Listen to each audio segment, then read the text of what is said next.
build themselves out and back into the winners. We do have Morgana, Shen, and Udyr being those bans. Udyr, the high-focused and pick of this tournament so far. The Lee Sin is going out as well. Haven't seen too much from either of these teams in the tournaments yet. I believe their games were off stream yesterday, rather than a few of them. And we do see Kog'Maw finally being banned out, and Dejana. So a lot of picks that we've seen throughout these games. Westrice picking up Corki. They do not like what happened with that last time from Tree Eskimo's hands. And we'll have to see what Muffin Cutie and Takashi pick for here. Will they pick for themselves or decide to pick for someone else? There's two things I like about what happened right here. So they banned out the Udyr away from mostly from Tree Eskimo. Also, Westrice also knows how to play solo top Corki. He's actually been playing that quite a bit throughout Epic's history. And so, you know, normally we see these picks that like Lee Sin or Olaf, and you're like, well, are they mid or are they top or what? Corki's the same thing. He can kind of go anywhere. You could theoretically play him solo mid. It's not very likely, but you can see that coming out here. It's Dr. Mundo, actually, again, I've seen Tree Eskimo play solo top Mundo. That is actually a possibility here. And so, you know, that could be the jungler or the top. Ken in the same way, Ken mid or top. Or if your Moscow 5 plays ranged AD. So a lot of sort of ambiguous picks coming out right here. There's a lot of possibilities. The other option here, no, never mind. The strat that V8 was trying to run earlier was double Woda plus Maokai plus Soraka, and just like nothing dies was the plan. Unfortunately, they didn't manage to make that one happen in that game one against Team Solo Mid.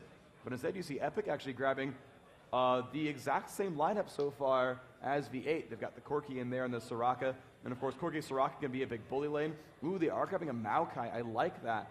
A lot of durability coming in there. That Maokai ultimate's going to absorb damage from his entire team to sort of keep them all alive. And Soraka can use that ultimate of hers to heal everyone else on her team so they can kind of keep themselves up for a very long and drawn-out fight. Yeah, that's a really good pick for not seeing what's coming out next, because you're already seeing Kennen. You're like AoE. They may focus more AoE, but we have a way to negate that right now. And there is a little bit more AoE coming down. We do have Unstoppable choosing out Leona. Yeah, Leona's a good choice. Yeah, and so if they bring Ignite, they can try to overpower the Soraka heals. Or Salsi could be playing AP mid Soraka. Of course, the Good House did bring that out. Skara played her twice. And actually more than twice. I think they played her every game against CLG and the last game against Monomaniac. So there's a lot of chances here, and they are going to grab in Tristana going to be a nice one there as well. A lot of aggression, brings her own healing reduction, which means that Soraka not going to have a very fun time fighting against Explosive Shot here. Could be some awesome stuff. Riven is going to be grabbed, and it might be Ashe as well, so that could be that double AD setup that we saw earlier. Soraka Ashe, very safe lane, can also spam, has a lot of CC there. Riven now I'm just confused at what the champions are. Okay, they're going to grab up that Vladimir in there, and so it looks like it's going to be, Corki Soraka bottom, Vlad Riven for the solos, and then Jungle Maokai. Now look what Tree Eskimo has to grab up here. They do have a jungler already. It looks like they're looking for a top lane or mid AP if Takashi decides to switch out where he's going with that. Yeah. And they're deliberating quite a bit on this pick after that switch. They're saying, hey, should we, run something unorthodox again, or are we going to go straight for this and do a team 5 support your tanks and your DPS? And the thing is, these two solo lanes are very hard to gank. Both Vlad and Riven are very good at saying, we don't care if you're Mundo and you're like Scion, which they brought out before against solo mid. We'll just pool or dash or whatever and get away. So all of Epic's lanes are very, very, very safe. They're a little bit susceptible to getting counter jungled because there's not a whole lot of damage from Vladimir early on, and so that top side can get kind of pushed around. But Malphite actually makes a lot of sense. They're against a fair bit of auto attacking. Maokai's more of a tank than a damage dealer, so their only mage damage is from Vladimir. So having that Malphite come in and just land that AoE attack speed slow can work very well. He can stack armor. He can survive Mashmi, survive Westrice. And for Salsi, known for his Vladimir play, and he's been playing for a very long time as well, kind of known for that champion. It's kind of his marquee guy. Could be a lot of cool stuff going on here. So let's see. I like this Tristana and Leona lane. I think that's all going to be pretty good. Wow, so they switched it up again. Maybe we'll do a little bit more switching as they're just fiddling around here. We did see that. I believe V8 played Jungle Malphite as well. Within one of the games? Yeah, they played Jungle Malphite that first game, yeah. Right, okay, so they have brought that out. And Malphite would be a pretty good lane versus a Riven if that is what they choose to do here, is they're just throwing everything around and having some fun. But that armor, he has the armor just being Malphite because he's Malphite, he's a rock, but it looks like they are going to jungle him again, and we may have a Mundo top, so he's going to keep his distance from Riven. He won't really be able to do too much until that 6, and he can get back into the fight, but you never know. If he plays his lane correctly, he does have exhaust to her flash and ignite, so he could easily come out on top if Burning Agony is doing the amount of damage he needs it to do. And it looks like we will have that Kennen middle, so Kennen versus Salsi. We'll see how that plays out. Usually, Kennen player would have the upper hand in the first few levels until Vladimir can get that pool on. But after he pools, Takashi should be extremely aggressive because he's not going to be able to do enough damage. Salsi isn't to Takashi to really make him get out of lane. So we'll have to see how he plays that. Usually Kennen can be pretty aggressive against the Vladimir. Yeah, this is a very, very good AoE team. So they kind of come in there, open up with a Malphite ult, open up with Leona ult, and follow up with Kennen. They have a lot of area effect, hardcore lockdown. They have a lot of hard stuns on this team. The only one who doesn't have really significant CC is that Dr. Mundo, who is going to be that solo top for Triesmo. So we're going to see, really the first time solo lane Dr. Mundo coming out in the tournaments, and so far the only team to pick out Malphite as well. And just for some little, cuteness, Unstoppable X, Malphite's ultimate Unstoppable Force. Yes. You got to figure he's got some favoritism there. I think that's on purpose. You know what we haven't seen a lot of is Alistar in this. And it just kind of reminds me of the Malphite because that's what he's doing all day long. And Alistar is the headbutt pulverize. But Malphite just a little bit tanky all the time, doesn't have to pop an ult to be tanky. So he definitely initiate with slows, his ultimate, the ground slam, slowing attack speed, which is going to be huge if he can get himself around any of the DPSers. So there's definitely a lot of utility that comes out of him to assist the team in a fight. But like you said, if they can focus those ultis correctly on V8, they could be really thwarted by Clayke's ultimate on Maokai. That's going to be huge for them, as well as Hemoplague going down to get that damage returned and trade back in that fight. So both of these teams about to go head-to-head. We do see it is going to be Epic versus V8 here as we go into the splash screen. Freak, what else are you thinking about this game that maybe we haven't seen from V8 or Epic? So, I don't know. I haven't seen a lot of their games, unfortunately. I haven't actually seen a streamed game of Epic until now, so I don't actually know how the game's been going, except for leaning over Element's shoulder and being like, okay, they're up 2-1 in this game so far, and he's Leona. Okay, now back to the streamed game. So, I don't know quite what to expect from Epic. They have a new lineup this tournament. They've got Westrice now on full solo top duty. Normally he was kind of switching around. And they've got, Mashme now as their hardcore AD, and they've picked up Clayke D as their jungler here, and we'll see if that works for them. V8, I know a little bit better. I know a lot of the players from way back when. I talked to them all before. And so I kind of know more of what they're up to.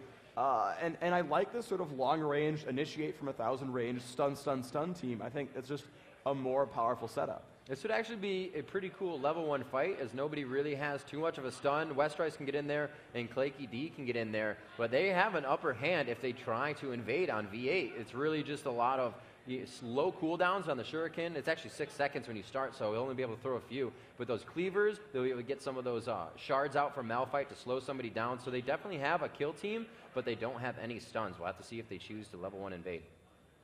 Okay, yeah, and we'll see. They are actually now into the game. So guys, if you want to cheer up for Epic to take this game to a game 3, let me hear you guys in the audience.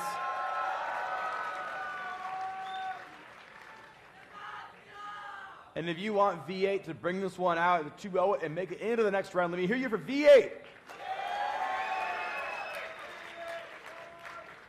All right, Freak, it looks like everybody's just getting themselves to their lanes here. Everybody going straight down mid. They get a ping for Wraiths. It looks like we may have them set up on that side. They're waiting to see everybody gathering, and they're going to start heading in here. Yeah, we'll see what they're up to. So it looks like early aggression from V8. They've been spotted by a Maokai sapling. They're going to ward as well. I think they should have warded the brush instead of right there on the ground, but now they can't tell if they run this way and down to the left, but looks like they'll be fine regardless. Of course, they put their own ward down, and they should have seen the particle there, so I believe Epic does know that that brush has been warded. And it's always a good idea to try to counter the Maokai saplings.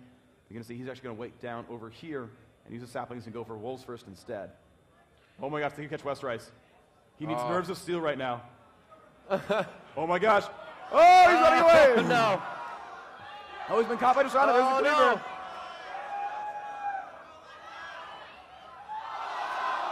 Oh. Nice job there. And I like the patience of V8. They did not burn more than that one summoner spell. You can see Ghost was used by Mundo. Okay, that's a little bit of something.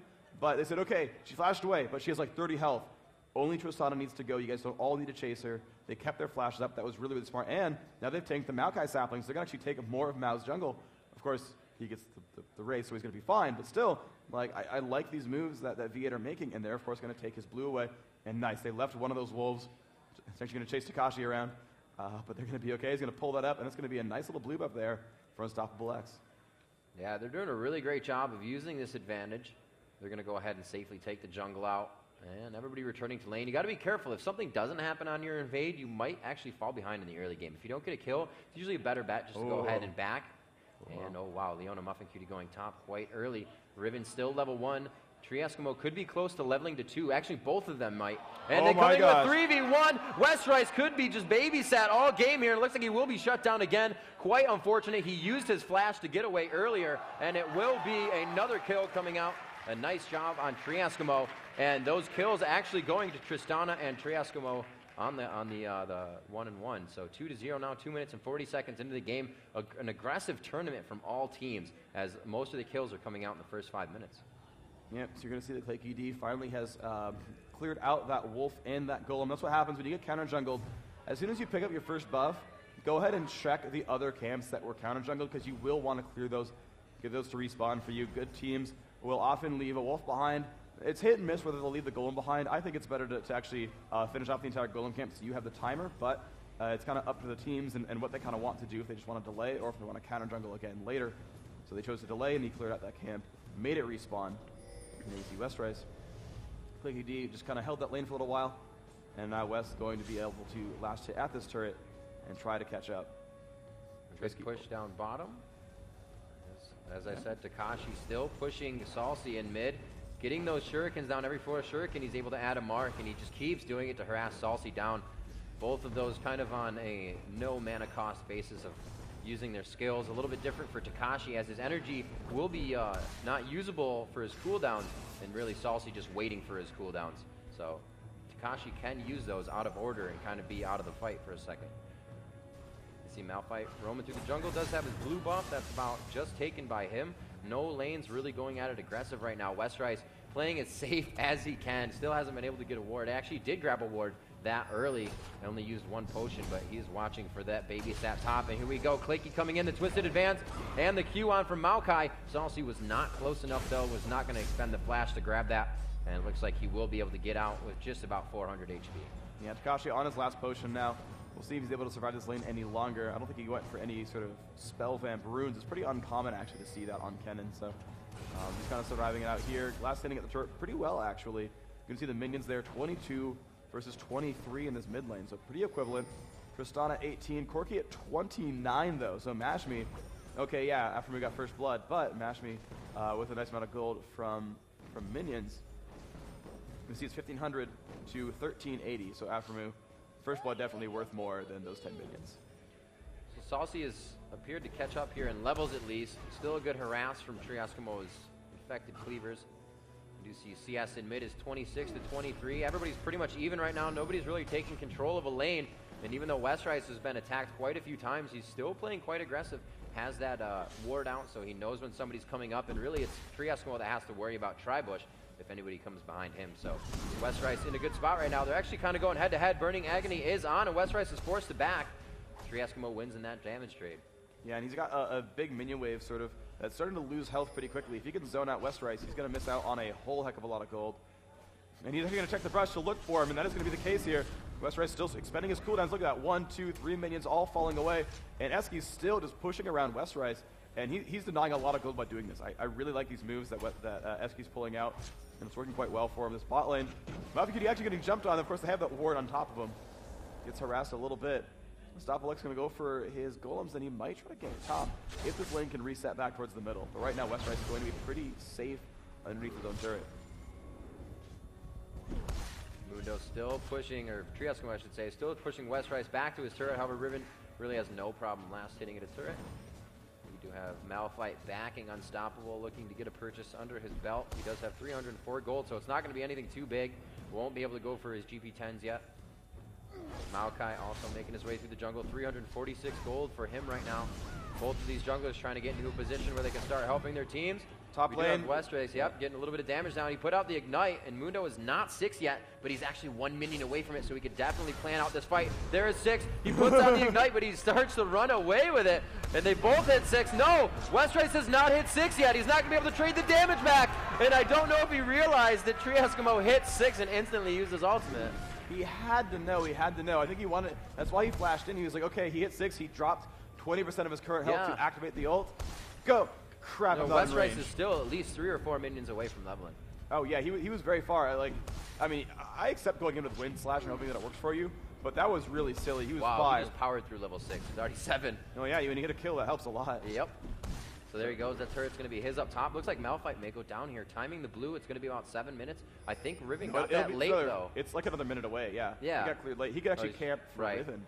So good job there. He actually knows that, kept that mentality in mind that Riven didn't get to her jungle because of the invade, and he puts a ward down so they can go to it. So good thinking. Way to keep everything in mind as this game goes on. There's so many things to keep in mind, but they're doing a great job of it and keeping on top of it all. And yeah, Eski just spamming out his ultimate, can use that over and over. Actually has some CDR. I'm going to guess it's 21 defense. Yeah, 21 defense there. And actually not... Oh, he has 9 offense. He has that 10% magic pen, so it's a 921 build. 921-0 for Trieskimo. Salsi kind of moving back and forth, and Unstoppable X actually teaming up with Takashi. The thing is that pool can keep him from getting any initiates here, so I don't think they're going to get much damage. They're going to move towards that blue knowing that it's spawned. They sent that time to put that ward down earlier. And they're like, yeah, I'm scared. You know, you can just have it. You can just have it. It's cool. His fight was down. It's a lot of it. Thanks for the little guys. Yeah. I'm surprised that V8's not going for this now, though. They know that they scared everyone away. That surprised me. Doing a great job bottom. 1,900 gold to 1,600 gold on the carries right now. But if you just put that Doran's Blade back into the bank for Aphromoo, they're about at the same right now. So even with that kill, we do see that Mashmi is doing a very good job. Aphromoo coming to the lane with that 1 kill. Mashmi is doing a great job in keeping the lane as well. Yeah, they're still up 5 minions. That advantage is shrinking slightly, which means that Aphromoo is going to continue to go up in gold. But, you know, we'll see. Salsi's doing a good job farming. He's got 60 minions. He's actually now ahead of this Kennen by a decent margin. So, yeah, aside from that top lane really getting kind of dominated early on, it's still a very, very close game as far as the lane matchups are concerned. Let's see what we got going on. Takashi running around the middle. You can actually hear the players yelling to each other in the background. So we'll see what's going on in those games. But Mashmi getting caught up there by Leona. The ult goes off as well. Still taking damage. Jumped on again by Tristana. Will get away thanks to some heals, but that was hurting him a little bit. It's going to be amazing. Every time somebody goes for the AD carry, it's either a Valkyrie or a rocket jump. Yep. Both of these have that innate escape. And there we see Malphite coming in. Maybe just going to be a ward.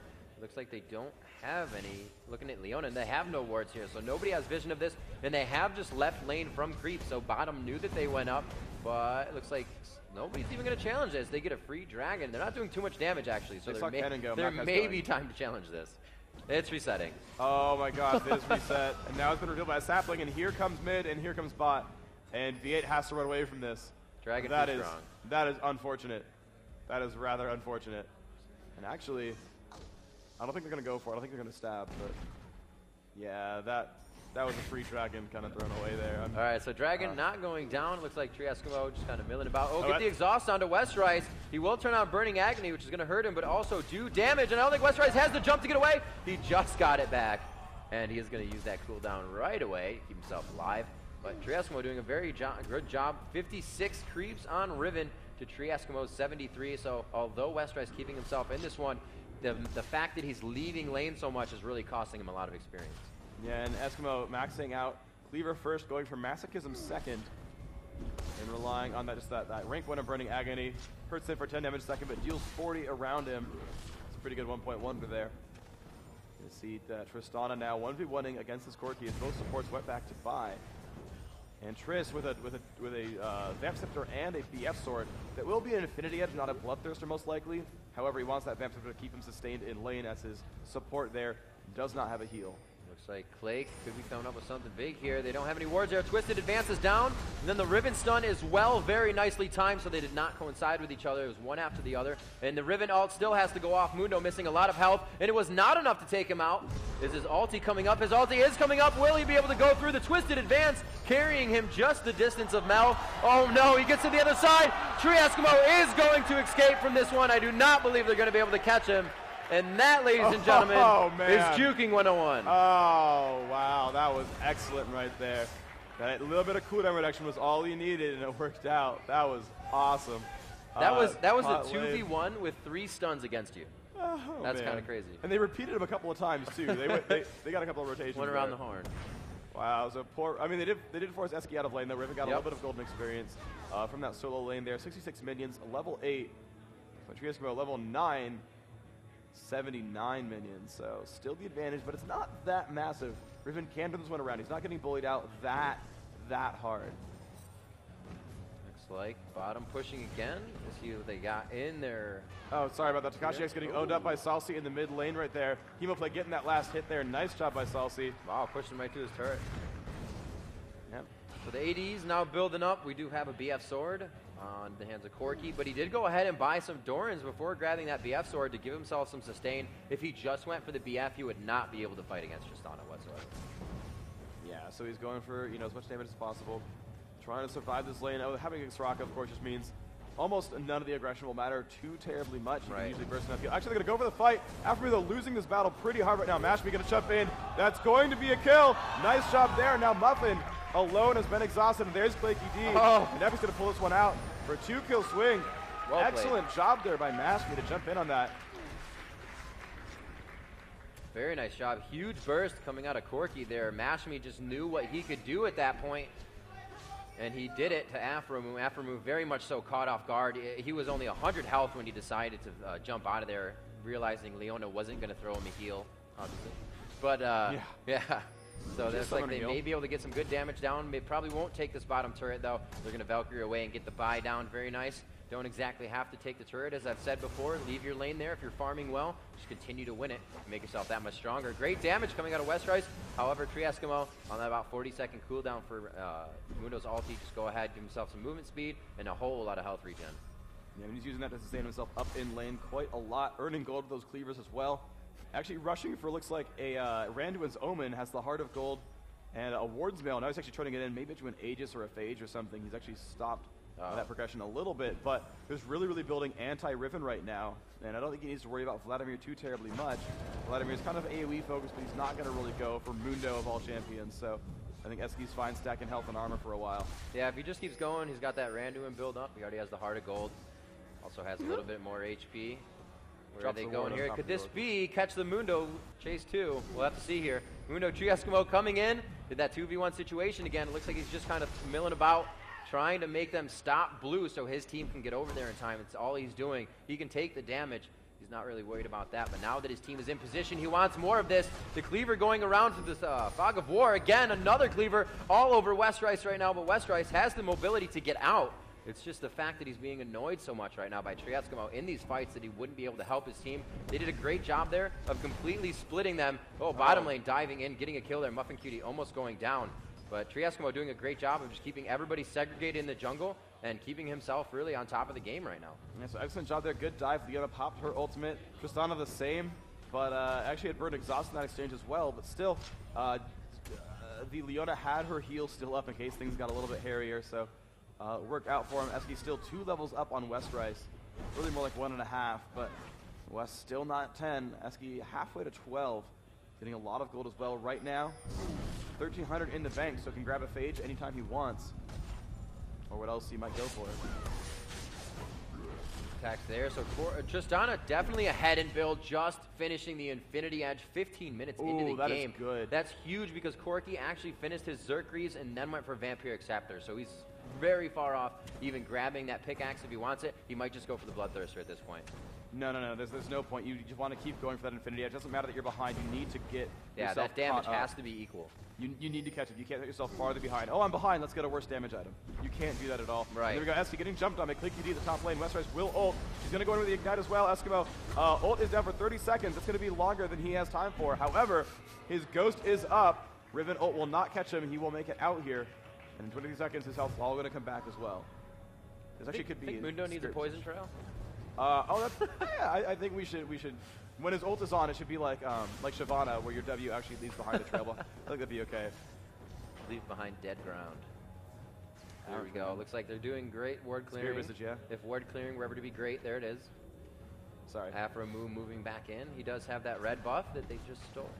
Or didn't just steal. He should have that for a while. It's almost about to wear off. Who has it? Afro. Yeah, he had that a little while ago. That might have been actually the Corki earlier. The earlier Corki kill, that might have been what it came from. So Mundo returning back to lane, using that ultimate to get back to lane as fast as possible, actually. Wow. And clear up the XP. It's going to be on a nice cooldown, only 40 more seconds left, so that'll work nicely for him. And Dragon is up, as Mundo is coming up, actually. As Mundo heads back to top lane. He's going to push that out, as they're going to lead us to a 5v4 if it spawns anytime soon. They are prepping for it, it seems. Yeah, right now they need to rely on Salsi, I feel, of all players. He has the highest minion kills on his team, actually highest in the game as well. Problem is, Afro-Moo, very, very safe. Oh man, he's about to get 4-man jump. Can they get in range? Looks like he will get away in time. That ward coverage, pretty good for him. Let's see, Unstoppable X kind of still milling through the jungle. Still has the oracles, has not died. Stacking armor as well, that chain vest right there. Double gold for 10, just building more durability. And there's the dragon, they're going for it right now. See if they can kill it in time. VA are nearby. They see it. They're not going to make that stab. That dragon's going to Epic. Nice job there making that move. Oh, wow. Malphite on, yes. Going out, and Yetwen taking a lot of damage there. Burst healing himself. Oh, now no. ult on as well. Rashtar's getting pushed away by Afro-Moo. Zoplex running away. Now Clickety catches him. That's a kill for Epic. And then they keep moving on. Can they pick up Muffin? They might be able to. That will be 2 kills. Now Afro-Moo needs to run away. 5-4 plus that dragon. They've brought that gold a lot closer together. So, note to self, do not focus triple heal Soraka, because that is exactly what happened. They got into that fight. Everything went down on Soraka, her heals down, her ultimate down, and her summoner heal. So, yeah, with that 100 armor she's placing on herself, she is not someone that is quickly killable, and you saw that fight turn around very quick. If anything were to happen, I would have said Malphite Leona ulti while they were doing Dragon. So Dragon gives you somebody else in the fight that's doing damage, also slowing the attack speed of whoever it's hitting. I agree completely with that. It was weird that they, first of all, initiated a 3v5 in the first place. Right. And they got a lot of burst damage, and I think Soraka's the right choice of all bursts, because it's like, well, if we don't stun her, she'll obviously heal whoever we kill. If we do stun her, maybe we can get her first. They were not able to get her in time, but that was the game plan, is to bring out some hard lockdown and just actually blow up that support. And they didn't do enough damage quite in time. She survived it, and they came out with 2 kills there. Now, but you're right, if they went in during the dragon fight, maybe a cooldown would be down, maybe their positioning would be worse. They could jump on in a little bit of a more scary situation. They were not able to do that, though. So Epic kind of forming a comeback here. They're actually up in kills for the first time in the game, but they're still down a couple hundred gold. Yes, this is Epic to win this one, to bring it into a 3rd game. If you're just joining us here, we are in the 2nd game of V8 versus Epic. The head-to-head right now, V8 with a bit of a lead. They do have more towers. They have not lost one yet. A little bit of Dragon Falter we just saw down towards bottom. Corki trying to initiate a little bit there. And it looks like they're going to say, hey, let's go for this mid tower. We just got a ping from Epic. They are going to put 5 on this. I actually like this build from Ashby. He's going for a cleaver build instead of eye edge. I think that is actually just a fine build. That is some good damage output there. The problem is everyone's stacking armor against him, so that each individual minus armor point is a little bit less useful when they already have a lot. It's much better against squishies, but they do have a physical heavy team with that riff in there, so it can work as well. Good damage on the turret. Looks like they will be able to take this down, being uncontested. Just a few pokes from Tristana. Her range increasing every level she gets, so she's going to be quite scary soon, especially with that front line of Leona and Malphite. That's going to hurt pretty bad. And Mundo. Yeah, so Epic really making some really good strides here. They're behind in the game. They're still down 3,000 gold or so, but they're making really good moves. They're posturing for Dragon. They're pushing in for turrets. Now, unfortunately, the reason they're so far down in gold is that they've lost 4 turrets, but they're starting to make their way around the map now. The minions are kind of on their side, so they get a little bit of free farm, and they can turn that around into a push if they want to. Retreats Tristana a little bit out of position here, going up for the creeps. Looks like, yeah, they pinged her. They know she's not going for Baron, but they're like, hey, that's a pretty easy kill if we want to go for it. Tristana can definitely put on a good chase with that rocket jump, so her team may be able to help, but as I'm speaking about that, none of it is happening. Maybe I'll just write a story. Tree Eskimo heading down. Good ward coverage by both teams. You can see all these wards just kind of sitting next to another one. Everybody knows those high points, and we do see Mashmi like, hey, how about a Gatling? Erase some of that magic resistant or armor. Yep. Good damage there. Yeah, drop his 156 armor to 111, so that is a very big drop there. It's definitely something you can get through. Mashmi Salsi kind of moving around, and we'll see if they posture for anything again. Still, 4,000 gold the difference. Unstoppable X going to go for blue. And the thing is, none of those solo lanes use mana at all. And Tristana, really not very spell-based, so no one needs blue except for Unstoppable X. So he's going to continue to have that here. You can see 19.5% cooldown. He's going to drop that one, or increase that one basically to max CDR as soon as he kills Golem. That'll be really, really nice for him. He's going to be able to spam abilities on very, very low cooldowns, 4.8 on Q, 4.2 on his E. So actually, he can perma ground slam people. He's got a 50% attack speed slow for 4 seconds on a 4-second cooldown. Riven and Corki are not going to like that at all. And he's going for a Frozen Heart, which means he's going to really destroy the attack damage here. When you've got Corki who's relying on attack speed to get those Black Cleaver procs, that's just going to be painful. And he bought more cooldown, one for the Kindle Gem and a GP5. Oh wow, so he's going for, looks like he's going to actually stay on that Glacial and go Shurelya's. Yeah, looks like a little bit of a challenge here towards Baron. Looks like they're going to try to get some ward clears maybe. I don't think they have an Oracles yet. I did just see that Muffin bought one. Muffin is now going to wave, or Oracle. Clear towards Baron. Westrice milling about in that area. Vision of Corki and Mundo bottom, so they could choose to force a fight here if they just see Riven, but they do have vision just from the creeps on Vlad, Soraka, and Maokai in mid, so they don't want to go too far into any initiations, but everybody's really just trying to feel out what the other team is doing, and it's all about who's going to use the cooldown in the wrong position on this next fight, because both of these teams have very nice AoE or very good damage coming from either side. Oh yeah, that's true. Positioning will make or break these team fights here. You've got the AoE stun lock coming from V8, but you've got great AoE damage coming out from Epic. You've got the Maokai ult absorbing it, and then you combo that with Soraka to make them last even longer. I really do like that Soraka-Maokai sort of combo here. At the same time, then you've got to worry about, well, okay, can we do enough damage with the Vladimir ult? You know, what else is going on here?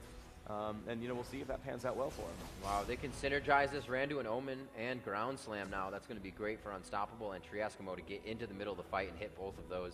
Really shut down to Corki if he tries to get himself in. Corki will have that point in a fight where he's like, all right, I'm too far out. I need to Gatling in and Valkyrie in as well, and that would be perfect for that. We do see the fight going down. Salsi pulling away. The Ignite is on. The Cleaver goes out, hits him. The Ignite still ticking, but he stays alive for another second, and then they drop Soraka. Very nice job there. Takashi X coming up with a double kill, almost grabbing him on the rockets, and there the Valkyrie in. Will he be able to keep himself alive? There's way too much CC for that to just happen. For one kill, that was definitely not worth it, even if you type it in all chat. And it looks like they may go for a team ace here. They turn around. Afromu living. The caster minions taking down Afromu. And the blue minions picking up their 3rd kill of the tournament. Yeah, they start to move up here towards Baron. Yeah. Oh, man. And now V8 with 4 kills. Now, they're without their AD carries. Their DPS is a little bit lower here. But I think they should have enough here. Takashi actually afraid of Baron. And if happen to repeat themselves, Takashi could always die to Baron here. Westrice is actually going to wait in the wings to try to stop this. He could burst Takashi. He's going to get away from those cleavers. Baron's still at half. Trieskimo actually very low. Will ult now. Takashi taking more and more damage. He's down to 190 health. If Westrice knows this, he can get this kill. No, they will get that kill, and they're going to be okay, but that was a little bit close for him. It's actually the first time I've not seen Kennen go for Spell Vamp. He's going, oh my gosh, Westrice! Westrice! Oh, no! Oh, man, that would have been hilarious. Epic going to reset here. 6-8 the kills, 6,000 gold. We've seen bigger comebacks, though. You cannot count Epic out just yet. Indeed we have. Westrice going top. If he might have dashed and stunned, he would have gotten that one for shield. But nonetheless, still farming top. Has a lot of health on that turret, so Mundo's going to give him a little bit of trouble here. Probably still go for a cleaver in the bush. Yeah, there goes Trieskimo. He has Baron, ulti on, and red buff, so this is going to be perma-slow. And a Randuin's Omen. Westrice trying to do what he can to get away. The damage just ticking down on him. Burning Agony doing constant damage. And it looks like Westrice is going to need a helicopter lift to get out of this one, and it does not come in time. Westrice going down as Trieskimo just mauls him apart. And we are going to see him have full control of that top lane. This is going to be a split push now for V8, and they are in a very good position. Westrice, one of the tankiest and stun champions, down to 4. Epic, rather. I was going to say Maniac, not the game. But with all that stun down and 2 lanes to be pushed with such tanky champions with Baron, this is going to be a pretty big turtle here for Epic. Yeah, they need to AoE these down as best they can. Vladimir and Corki are going to be good at that, though, so they could try to hold it in him. Problem is they have 10 seconds of 4v5. And the way these fights have been going, they do not want to fight a 4v5. But there comes the Shurelya's, the opening up comes Zip. See if they can get any damage here. Salsi up in the front, takes a lot of damage. Gets ulted, but still alive right now. No, will drop down, but oh, that Vlad ult. Wow. Gonna pick up 1, gonna pick up 2, 3, 4.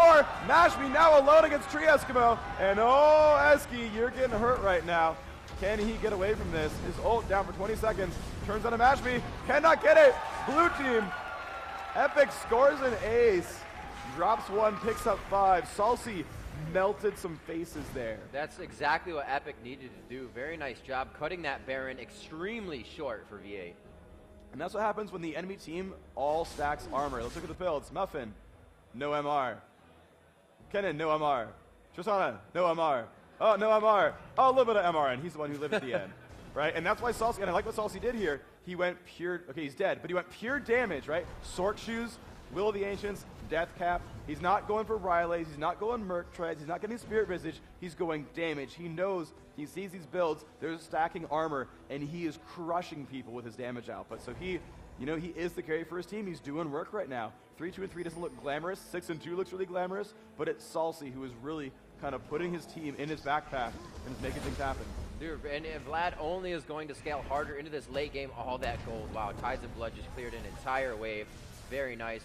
We do have Kennen coming in. Takashi does have that blue elixir under his belt. Going to give him some cooldown. Hopefully you can get some good ability power out of that at this level. It does go up as you level. And we're going to see a little back from Claky, so they're not going to be ready for any fight positioning here. Baron has quite a bit of time to come back up, at least another 4 or 5 minutes. Let's see, Tree Eskimo doing what he does this game. He has a huge minion wave to push top. That's going to be great gold for him. Looks like he's building more HP. Could finish that into a Warmogs or a Sunfire right now. He does have enough. I don't even know if he needs to go Warmogs, but it's never going to hurt. Let's see if they're going to get the blue on. They're going to give it to Kakashi here. And he might be going for Spell Vamp now. He's got the that 1 amp tome. We'll see what it turns into. They're taking with his jungle West Rice. About to be in for a surprise. Oh my gosh, that damage. That is a lot of damage. Oh, very nice. Kennen got one of the Maelstroms to tick on Claky. They already got that stun off though. That Shirellia, or not Shirellia's, but the Merc Trad's helping him to break quite easily out of that. We're going to see these 5 rushing down into the base. Once again, the inhibitor has respawned. Yeah, they're gonna go for this one here. They're gonna do a little bit of damage. But Corky's getting some really good rockets out here. That Tristana range from behind the turret, able to take out the inhibitor. She is almost the full range, I believe. Not level 18 just yet. Not quite. Mashmi getting slowed out by a cleaver. 676. Eski has really good CDR right now. He's actually maxed it out thanks to that Zeke. So whatever that kill jump would turn into, but he is very, very tanky and is a really good CC bot and is just, he's just giving auras out to his team as well. His team loves that he's in this roster right now. He might go for a Warmogs or a, I mean, it's Warmogs Sunfire, right? Or a, I mean, I guess you could Rylays. I mean, it works with your W. Rylays and Frozen Mallet out of it? Yeah, yeah. I mean, it's not the worst idea in the world, I guess, but Esco, though, with that Giant's Belt, is going to use that for a lot of durability. Muna does like having bonus health. We'll see what he turns that into. But he's still low on MR, and, you know, if guys don't start building some magic resist, you're going to still see... everywhere. Yeah, West Rice really is everywhere.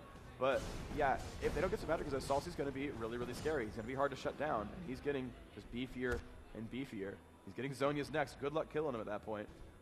Yeah, and he actually has... What is it? 73 gold, so he's still going to make it. He actually has 10,000, but the lead right now goes to Tristana Aframu with 10.5k by himself in this game right now. 217 CS. Everybody farming very well in this game, actually. Eskimo trying to get down there. Does land the cleaver on a Mashmi, and he's now dancing. Dancing Earth Rider Corky. Aw, yeah. Woo! All right.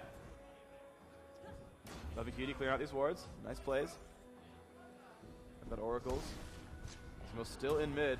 They're just kind of splitting around the sides right here. This game is pretty much equalized, 11 to 11. He has 5,000 gold the difference, but it seems to not matter anymore because the gold is in all the right places.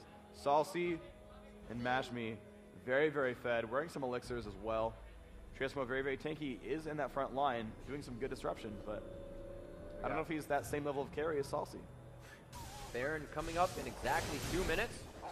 See the formulation from both teams on that. Looks like we have a backing V8 team here. We'll see any new items pop up in those lists. Malphite kind of with a full recipe of everything. Hasn't really finished too much yet, but the Shirellias and the Frozen Heart, which is really helping with Corky and with that Riven as well. It looks like no ward clearing yet, but they are going through. So No oracles there. Any oracles on the other team? Looks like Muffin, I believe, still has his, or I think he would have had to buy a second one. They have been aced once, so he's had at least 2 this game. But they are keeping that oracles on their support so they can continue to clear. And these far wards being placed, we've seen this a few times that the oracles are not seeing them. A really awesome job by placing the wards just outside Baron, but enough to see the team doing it. Yeah, actually, I think there's a mistake here by V8, though. As we looked at the items, there's no Aegis on the team. And you look at that and you're like, hey, well, they got Spirit Visage, they got Zeeks. Right. You know, they have Will of the Ancients, they have Frozen Heart, they have Randuin's. They didn't get like the most standard of all auras, which is Aegis. And that area effect 15 MR would be massive against Vladimir. He does not have a lot of % magic penetration. He has the Sork Shoes dropping everyone by 20. He has the 9 flat pen from Runes, and then he has the 10% from the Mastery. But without a source of extra MR, these guys are going to die a little bit too quickly to him. Everyone's kind of at like 80 MR, which is not all that high. Leona just needs to take that step to the left. She has to see that ward now. They know it's there. And now they know that there is still vision on them. See, they've kind of backed off from that position. They were trying to hide in the fog of war right around the corner. Now they see it. They're going to go ahead and take that ward out. Maokai says, no way. We are going to go for Takashi X. He is the focus, but Corki gets too close. And it looks like the Malphite ulti doing a ton of damage there. Klakey still taking a lot of damage. And it looks like the Epic is going to, or V8 rather, is going to come out on top of this one quite big, as Tristana just left to sit on the outside. She did take damage in the beginning as they were focusing Takashi, but she got herself out, just turned around and continued to batter down with that Q on. And it's going to be 2 shots to drop down onto Nyut. Nyut Win goes down. Yeah, that is the full ace, and there's Tristana leading the charge. And who needs Battle Bunny Ribbon when you've got Hoppy Tristana jumping around rocket jumps? This is going to be the second turret, and looks like V8 going to take this 2-0 and move on to the second round of the lower bracket. Epic, unfortunately, going home a little bit early. Second seed in this tournament, not doing, unfortunately, as well as they would hope. But congratulations to V8 taking this one over. Excellent play by them. And they are moving on to some later games today. We will have more of them and more of almost everyone coming through still on this day. Oh, the double surrender. Double explosion. Nice. Great game by them, and another fantastic game by Tree Eskimo top lane, just continuing. It really helped them out was they were like, you know what, Tree had a really great game last time. Let's focus top for the first few kills, give Westrice a really hard time, and let Tree run with it.